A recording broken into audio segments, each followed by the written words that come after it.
Life has a funny way of pushing you to the edge before showing you what you're really made of. For Jennifer Hayes, that edge came on a cold October evening in 2019, sitting alone in her apartment with an eviction notice on her kitchen table and exactly $1,800 in her bank account. 3 months earlier, everything had seemed fine.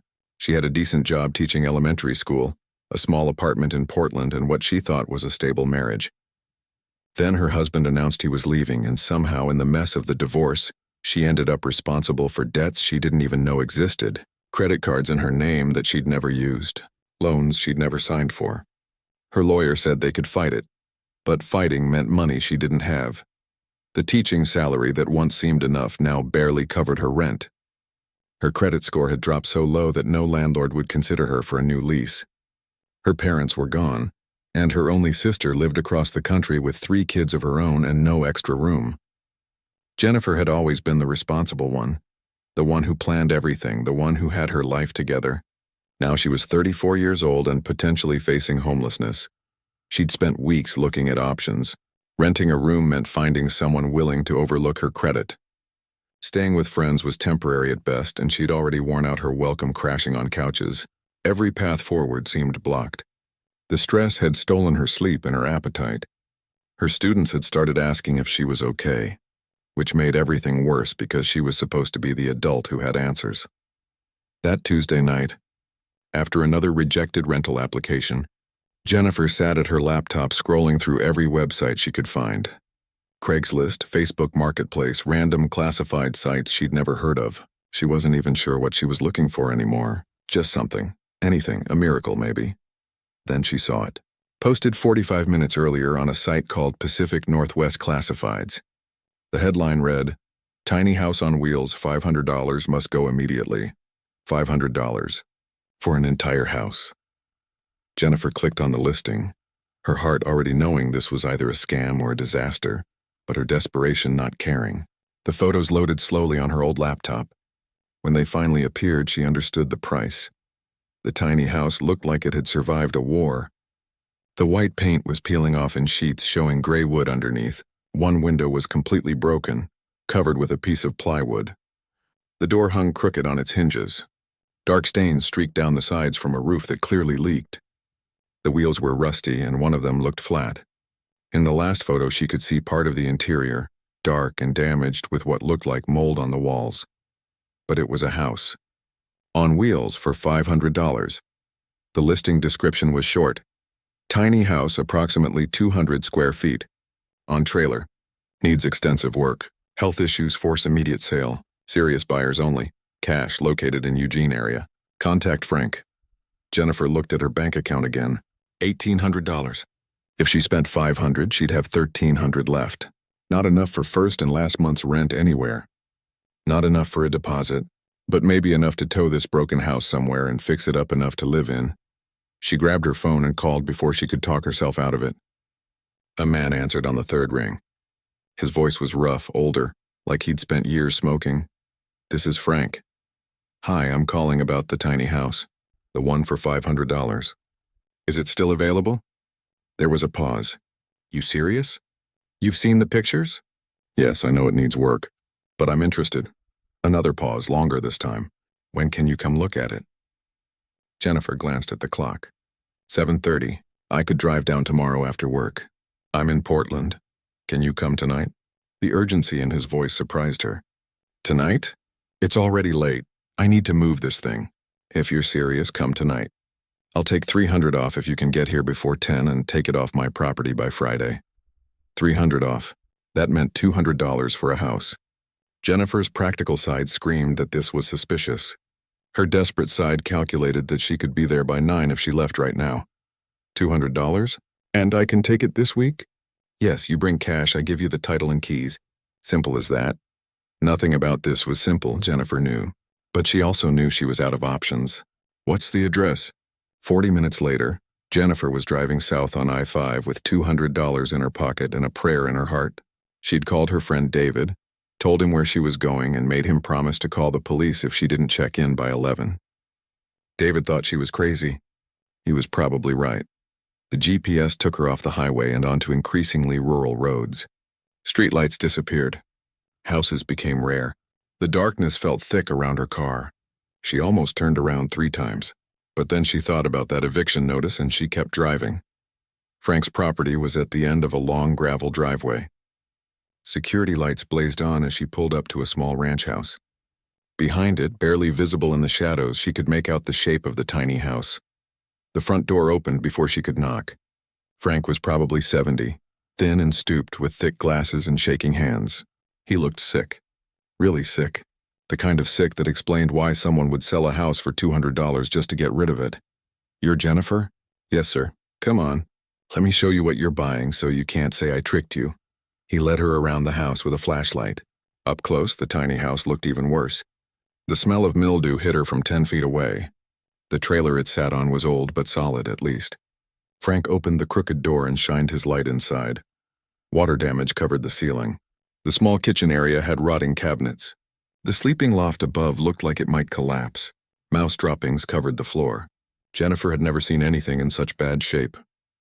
"I built this in 2005, Frank said quietly. "It belonged to someone I knew. She died a long time ago. I inherited it, kept meaning to fix it up, but..." He gestured at himself. "Cancer. I'm moving to live with my daughter in Arizona next week. I just need it gone." Jennifer walked around the outside one more time. Beneath all the damage, she could see the bones of good construction. It had been built solid once. The trailer was sturdy. The size was actually perfect for one person. "If she could clean it, fix the roof, replace the damaged parts, I'll take it," she said. Frank looked relieved and sad at the same time. He pulled papers from his jacket pocket. "Title's clear. I'll sign it over right now." They completed the transaction on the hood of her car, lit by her headlights. Frank signed the title. Jennifer counted out $200 in 20s, and just like that, she owned a house. Frank handed her a single key on a plain ring. "Good luck," he said. Then, as she was walking back to her car, he called out. "Wait," Jennifer turned. Frank was staring at the tiny house, his face strange in the harsh light. "What?" He opened his mouth, closed it, then shook his head. "Nothing, just be careful with it. That house has history." Before Jennifer could ask what he meant, Frank had walked back inside and closed the door. She stood in the darkness, holding the key to a broken house that cost $200, and wondered what she'd just done. The eviction notice was still sitting on her kitchen table back home. She had 11 days to figure out how to make this work. As she drove away, she glanced in her rearview mirror. Frank was standing in his window, watching the tiny house like he was seeing a ghost. Then the darkness swallowed everything, and Jennifer was alone on the highway, heading home to plan how to salvage both the tiny house and her life. She had no idea that beneath those rotting floorboards, hidden in a place no one had looked for 40 years, was something that would change everything. Not just for her, but for families who'd been waiting decades for answers and for powerful people who'd thought their secrets were buried forever. But that discovery was still days away. For now, Jennifer just needed to figure out how to tow a broken house and start putting the pieces of her world back together, one board at a time. Getting the tiny house moved turned out to be easier than Jennifer expected. Her friend David knew a guy with a tow truck who owed him a favor. By Friday afternoon, the battered little house was sitting on a patch of land behind David's parents' property, about 30 miles outside Portland. They said she could keep it there as long as she needed, rent-free as long as she helped with yard work sometimes. Jennifer stood looking at her new home in the daylight for the first time. Somehow it looked even worse than she remembered. The neighbor's dog wouldn't stop barking at it. David's mom kept asking if she was sure about this, but Jennifer had already turned in her apartment keys that morning. This broken house was all she had now. That first weekend, she brought cleaning supplies, work gloves, and every bit of courage she could gather. The inside smelled like something had died in there, mixed with mold and decades of dust. She propped open all the windows that still opened and got to work. The first day was just clearing trash, fast food wrappers from years ago, old newspapers, broken dishes, piles of unidentifiable junk that crumbled when she touched it. She filled 6 garbage bags and still hadn't made a dent. Her back ached. Her hands blistered through the gloves. She cried twice, wondering what she'd gotten herself into, but she kept going because there was nowhere else to go. By the end of the second week, the tiny house was starting to look almost livable. She'd scrubbed every surface with bleach water, ripped out the moldy curtains, thrown away the rotting cushions from the built-in bench. The place still needed serious work, but at least now she could breathe in there without gagging. Jennifer had been sleeping on an air mattress at David's house, but she was eager to move into her own space, broken as it was. She'd patched the worst holes in the roof with some waterproof tape and tarps, fixed the door so it actually closed, bought a small space heater from a thrift store. It wasn't much, but it was hers. On a gray Tuesday morning, 2 weeks after buying the tiny house, Jennifer decided to tackle the sleeping loft. It was the one area she'd been avoiding because the floor looked so unstable. Every time she climbed the little ladder, the boards creaked ominously under her feet. She'd borrowed some tools from David's dad, including a crowbar to pull up the damaged boards. The plan was to see how bad the rot was and figure out if she could afford to fix it, or if she'd just have to sleep on the lower level forever. The first board came up easily, almost too easily. Underneath was insulation that had gotten wet and compressed into a gross solid mass. Jennifer pulled it out in chunks, trying not to think too hard about what might be living in there. The second board was harder. She wedged the crowbar underneath and pushed down hard. The wood splintered and cracked. And then the crowbar hit something that made a sound she wasn't expecting. Not the dull thud of wood on wood. A metallic clang. Jennifer froze. She pulled away more boards, working faster now. There, welded directly to the metal frame of the trailer underneath the floor, was a metal box. About the size of a large shoebox, dark gray with rust around the edges. Her heart started pounding. This wasn't part of the house's construction. Someone had hidden this here on purpose. She tried to lift it, but the box was welded solid.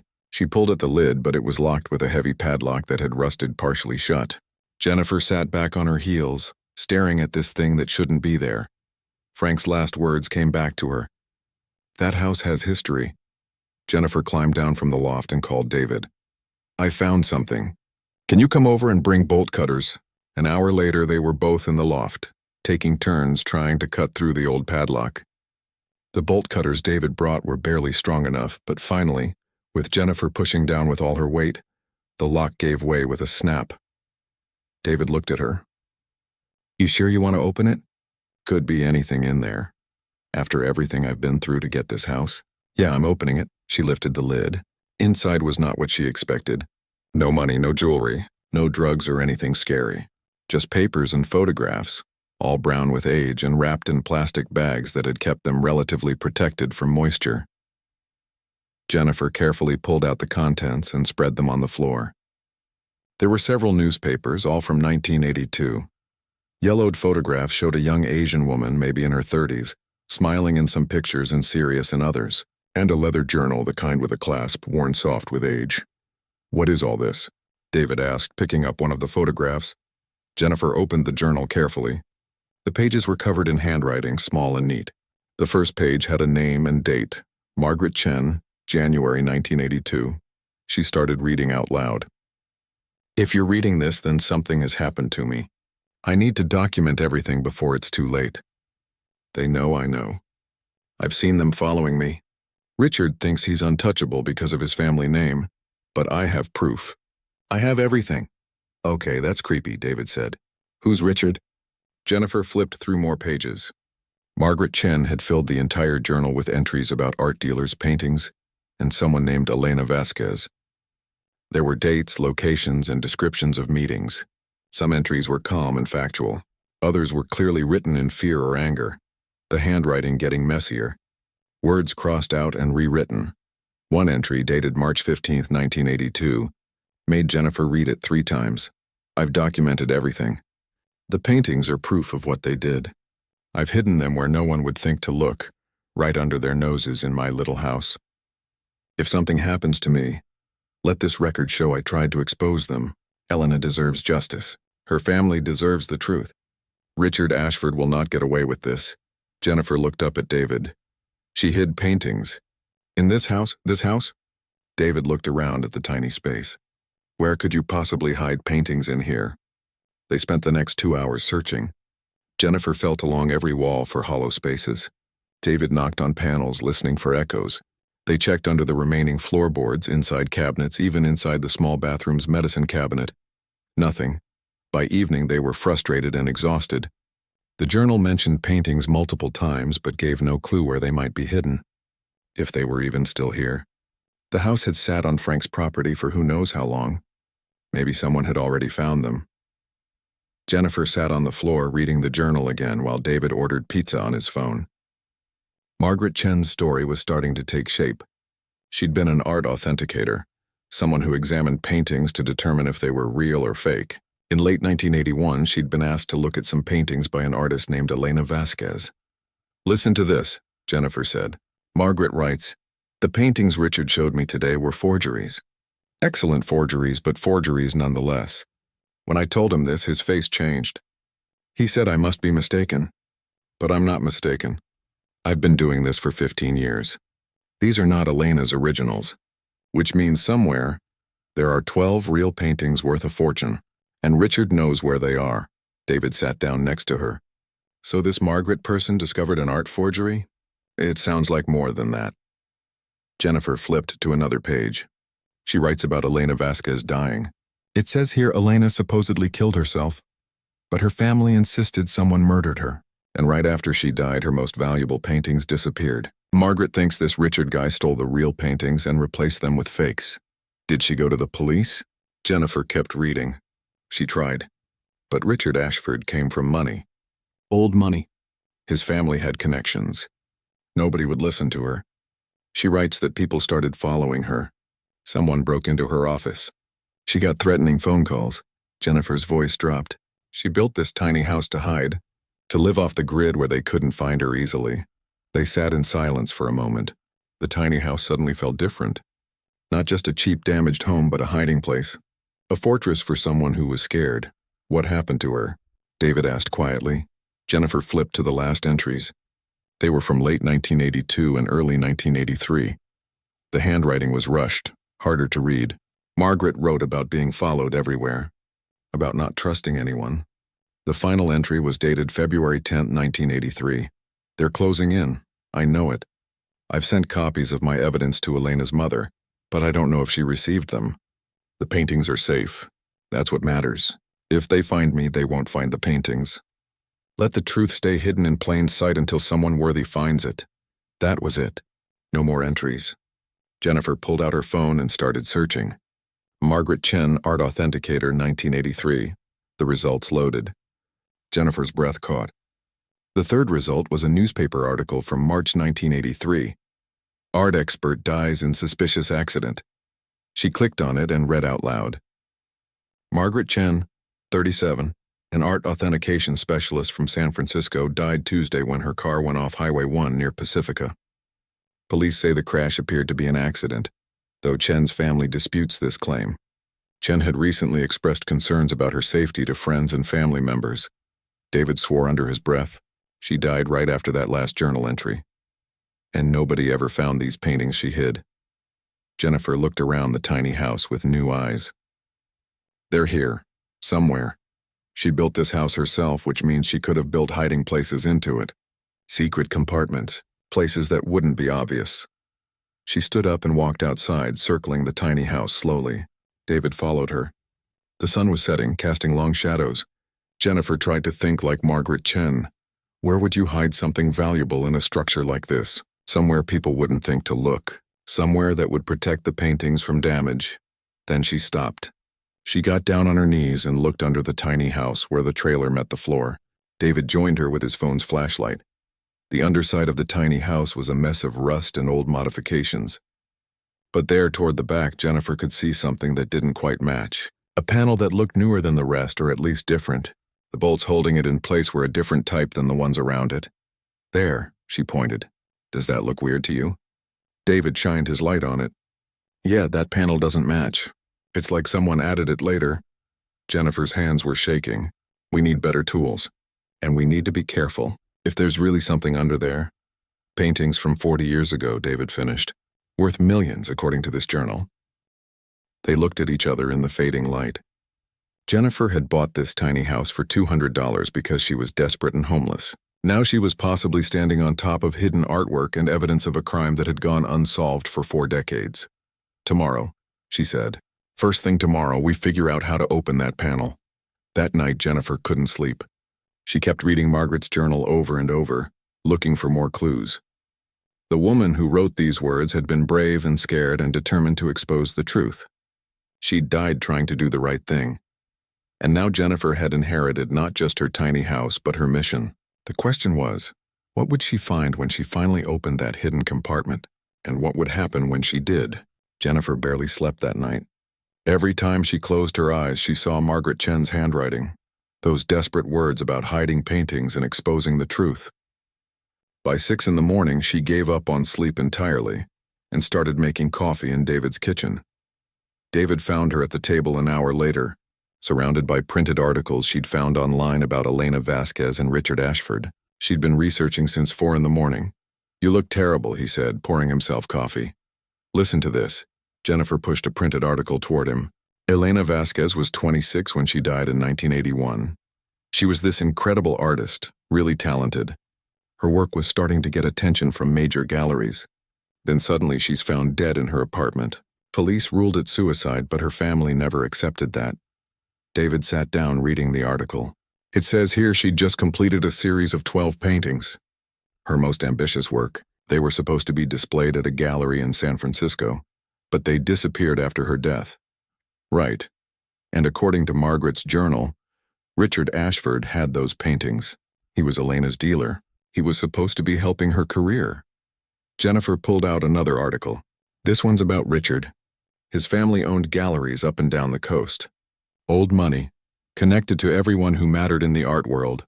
He died in 2015, never charged with anything. So Margaret thought he killed Elena and stole her paintings? Margaret doesn't say that directly in the journal. But she definitely believed he had the real paintings and was selling forgeries. And she was trying to prove it when she died. Jennifer rubbed her tired eyes. The thing is, if those paintings really are under my tiny house, they belong to Elena's family. Not to me. You don't even know if they're there yet, David pointed out. Could be nothing under that panel. Only one way to find out. By 8 o'clock, they were back at the tiny house with better tools. David's dad had loaned them a proper socket wrench set and a hydraulic jack. The morning was cold and damp, typical November weather in Oregon.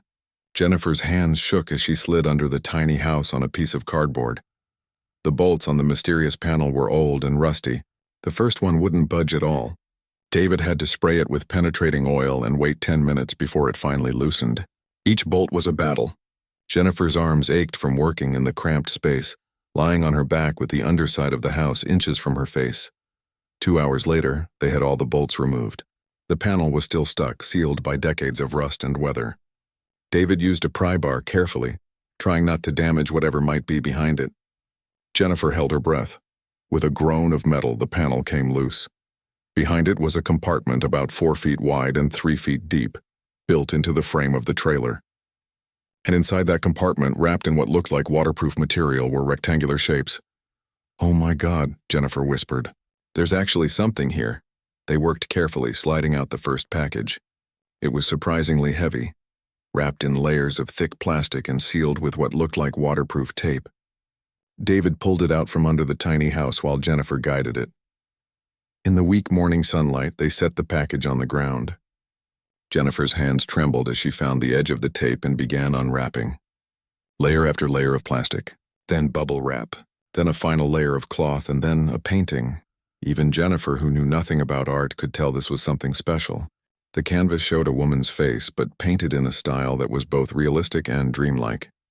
The colors were rich and deep, even after 40 years hidden under a house.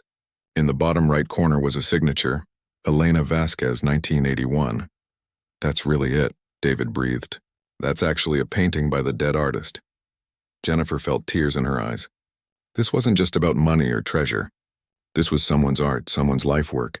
A woman who died 40 years ago, whose final paintings had been stolen and whose family had spent decades wondering what happened to them. "There's more," David said, looking under the tiny house. "I can see at least 10 more packages in there." They spent the next hour carefully removing all of them. 12 packages total, just like Margaret's journal had said. 12 paintings. They carried them inside the tiny house and laid them on the floor, still wrapped. Jennifer was almost afraid to unwrap them all. What if they were damaged? What if she'd bought this house and found them only to discover they'd been destroyed by time and moisture? But she had to know. One by one, she carefully unwrapped each painting. David watched in silence, taking pictures with his phone. Every single one was intact. 12 paintings, all signed by Elena Vasquez, all dated 1981. They were beautiful and haunting. Some showed faces. Others showed landscapes that seemed more like memories than places.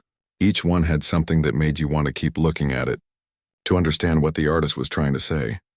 "Jennifer," David said quietly, "these have to be worth a fortune." "They're worth more than money," Jennifer said. She was thinking about Elena's family, mentioned in one of the articles she'd read.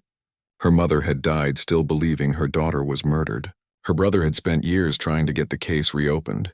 They'd been looking for these for 40 years. Behind each painting, Jennifer found something else. Taped to the back of the frames were manila envelopes. Inside the first one were photographs. They showed Richard Ashford meeting with someone in what looked like a studio. Another photo showed him loading paintings into a van. There were receipts, handwritten notes, and what looked like copies of contracts. This is evidence, Jennifer realized. Margaret documented everything. She proved Richard had the original paintings. David examined the documents carefully. "These dates are all from right after Elena died. Look, this receipt shows Richard paid someone to create reproductions of Elena's paintings. That's the forgeries Margaret was talking about." Jennifer's phone buzzed. She'd set up a Google alert for Elena Vasquez the night before. The notification showed a blog post from someone named Rosa Vasquez, posted just hours ago. The post was titled, "40 Years Without Answers." Jennifer clicked on it and started reading. Rosa wrote about her Aunt Elena, about the family's frustration at never getting justice, about the paintings that disappeared. She wrote about Margaret Chen, the art authenticator who had tried to help them and then died mysteriously. "My mother died last year, still wondering what happened to her sister's paintings," Rosa wrote. "We've never stopped looking. We've never stopped hoping that someday the truth would come out. Elena deserves to be remembered for her art, not just for the tragedy of her death." At the bottom of the post was an email address. Jennifer looked at David. "I need to contact her." "Are you sure? Once you do this, everything changes. Could be legal issues. Could be dangerous if the Ashford family still has power." Margaret died trying to expose the truth. She hid these paintings and all this evidence because she believed it mattered. "I can't just keep them hidden." Jennifer pulled out her phone. "Elena's family deserves to know." She spent 20 minutes composing an email. She explained who she was, how she'd bought a tiny house, and what she'd found.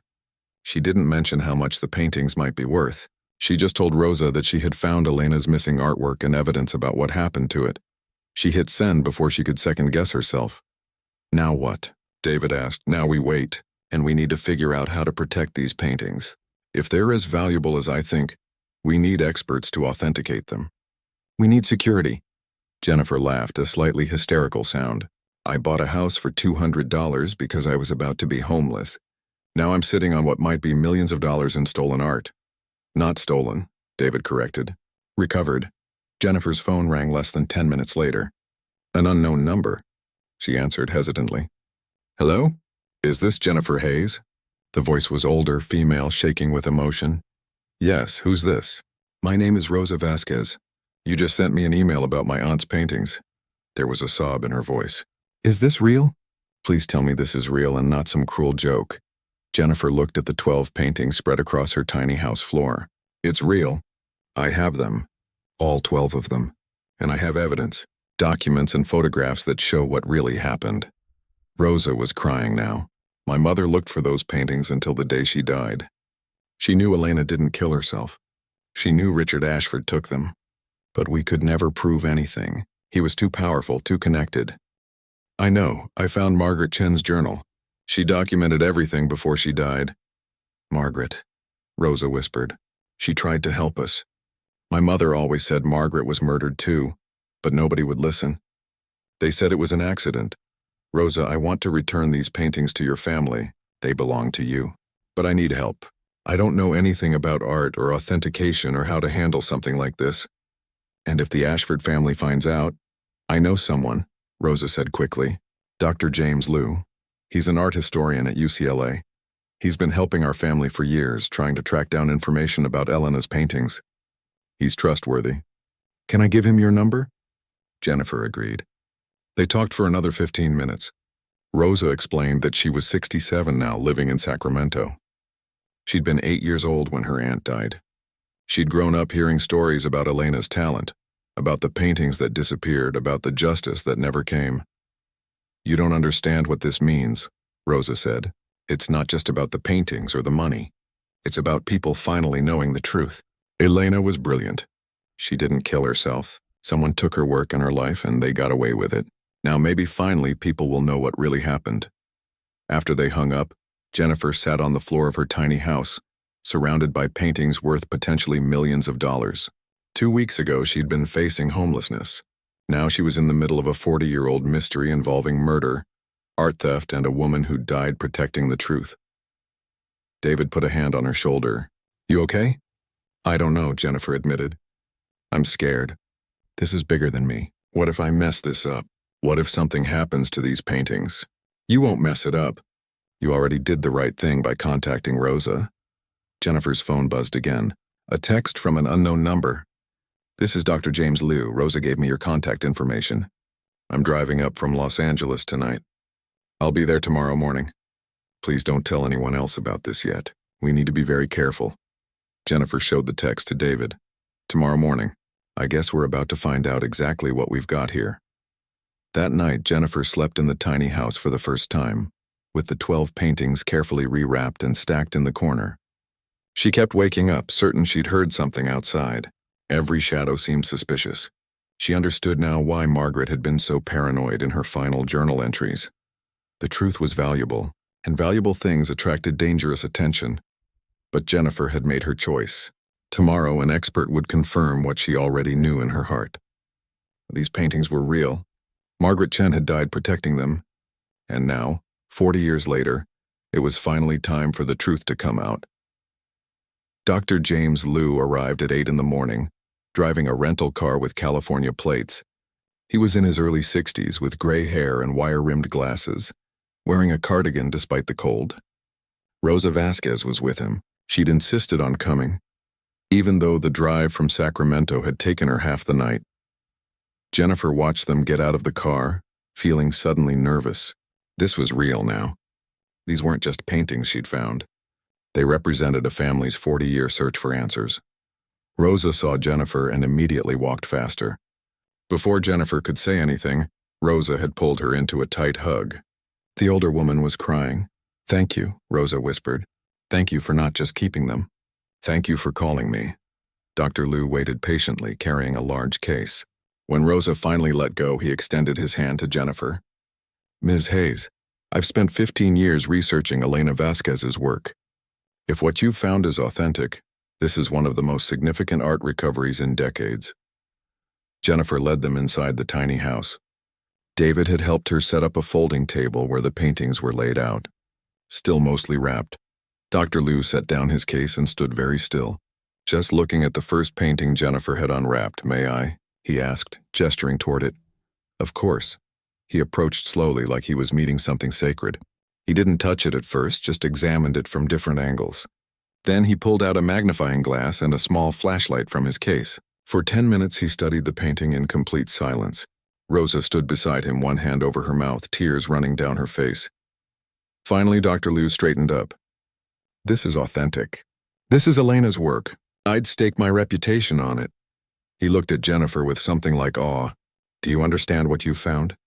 These paintings were Elena's masterpiece. She called the series 12 Months of Memory. Each painting represents a different month and different emotions.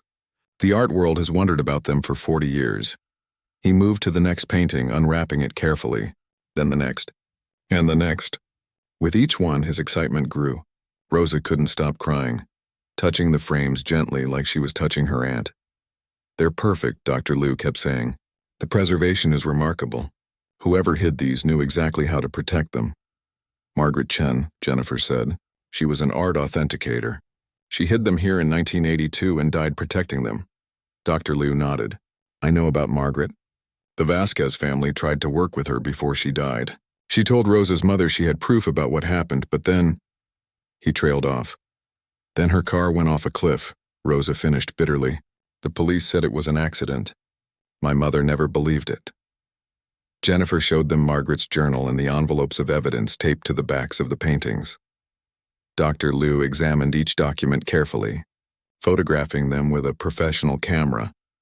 "This is extraordinary," he said, studying a receipt that showed Richard Ashford paying an artist to create reproductions. "This proves the forgery scheme. Margaret documented everything." He pulled out a photo showing Richard loading paintings into a van, and this was taken just days after Elena died. "Can this prove he killed her?" Jennifer asked. Dr. Liu shook his head slowly.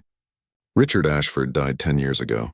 Even if he were alive, this evidence shows art theft and forgery, but not murder. The case was closed as suicide. Without new physical evidence or a confession, we can't prove it was anything else." He looked at Rosa apologetically. "I'm sorry." Rosa wiped her eyes. "I know, my mother knew too, but at least now people will know the truth about the paintings. They'll know Elena's work was valuable enough to steal. That Richard Ashford was a fraud and a thief. More than that," Dr. Liu said, "these paintings will finally be seen the way Elena intended. Her work will be in museums. She'll get the recognition she deserved." They spent the next 3 hours documenting everything. Dr. Liu photographed each painting from multiple angles, examined the signatures, analyzed the brushwork and aging of the paint. He took samples from the edges of the canvases for carbon dating and materials analysis. "I want to be absolutely certain," he explained. "Not because I doubt they're real, but because when we go public with this, people will question everything. The art world doesn't like being fooled, and this story makes a lot of powerful people look bad." "The Ashford family?" Jennifer asked. "They still own galleries, still have influence. Richard's son Daniel runs the business now. When this comes out, it's going to destroy their reputation." Dr. Liu looked serious, "Which means you need to be careful. I'm not saying they're dangerous, but their lawyers definitely are.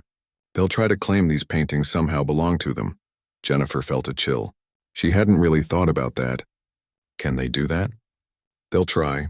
They'll argue that Richard Ashford acquired the paintings legally, that there's no proof they were stolen. But we have Margaret's evidence. And legally, the paintings should have gone to Elena's estate when she died, which means they belong to her family." He gestured to Rosa. "The law is on your side, but it's going to be a fight." Rosa took Jennifer's hand. "We'll handle the legal stuff. I just want to know, what do you want out of this? These paintings could be worth $10 million, maybe more. You found them. You could argue they belong to you." Jennifer had thought about this all night. "They belong to Elena, which means they belong to her family. I didn't find them because I was looking for treasure. I bought a broken house because I needed somewhere to live. The paintings were just there." "The law might say otherwise," Dr. Liu pointed out. "You purchased the property. Legally, anything attached to that property could be considered yours. I don't care what the law says. It wouldn't be right." Jennifer looked at the paintings, thinking about Elena Vasquez, dead at 26, thinking about Margaret Chen, who died trying to do the right thing. Too many people have already done the wrong thing with these paintings. "I'm not going to be another one." Rosa started crying again. "Elena would have liked you." They talked for another hour about next steps. Dr. Liu explained that they needed to contact the FBI's art crime team. Recovered artwork worth this much, especially artwork connected to a potential murder, required federal involvement. He knew someone at the bureau, an agent who specialized in art theft. "They'll want to examine the evidence, verify everything, probably take the paintings into custody temporarily," Dr. Liu said. "It's going to be complicated. Could take months or even years to fully resolve." "And then what?" Jennifer asked. "Then the paintings get returned to Elena's rightful heirs. They'll decide whether to keep them or sell them. If they sell, auction houses will fight for the chance to handle it.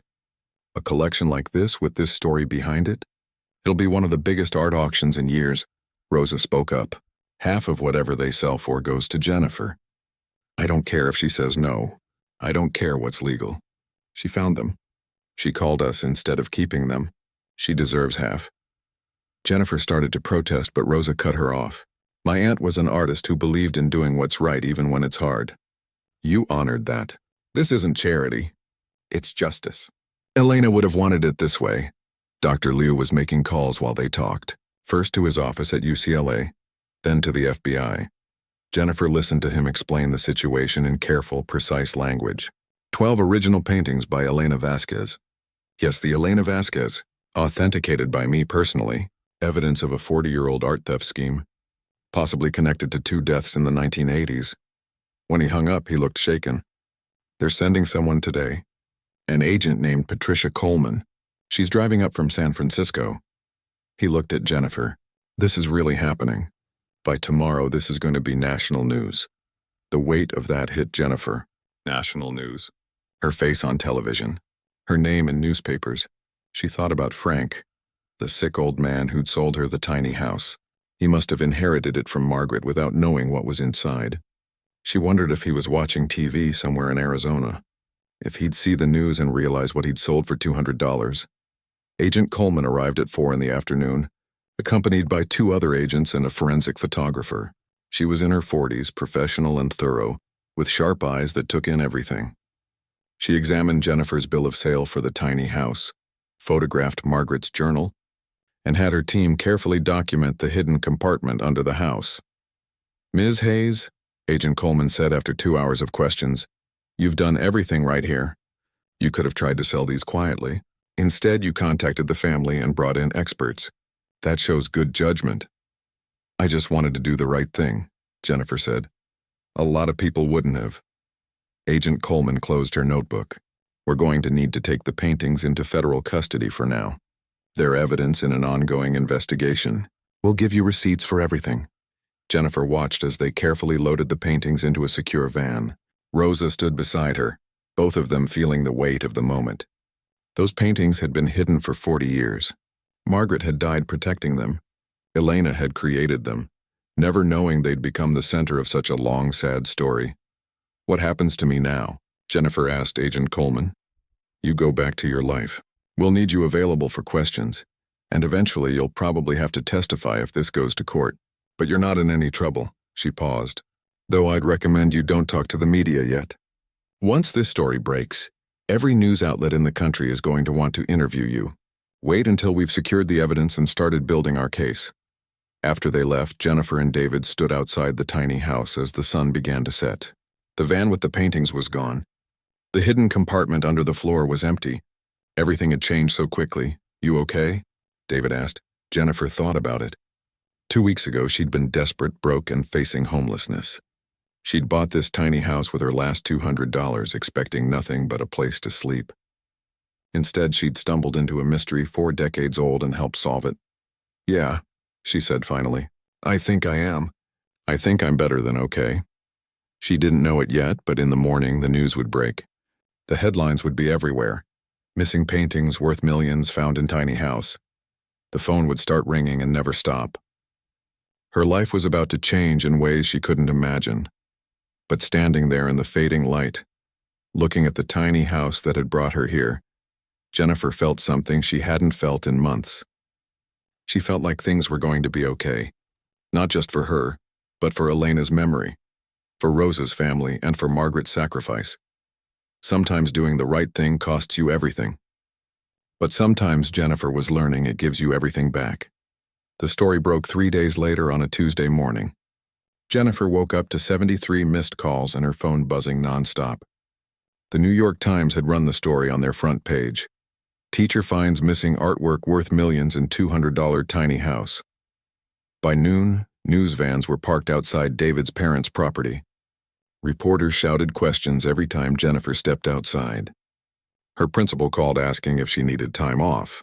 Her ex-husband called, suddenly interested in talking. Old friends she hadn't heard from in years were reaching out on social media. Agent Coleman had warned her this would happen, but Jennifer hadn't really understood until she lived it. Everyone wanted a piece of the story. Documentary producers offered contracts. Book agents called with deals. One reporter actually climbed the fence trying to get photos of the tiny house. Rosa called that first day, worried. Are you okay? This is insane. I'm hiding in David's basement, Jennifer admitted. I can't even go to work. There are cameras everywhere. Come stay with me in Sacramento. Get away from it for a while. Jennifer took her up on it. She drove down that evening wearing sunglasses and a baseball cap, feeling ridiculous but also grateful when no one recognized her at the gas station.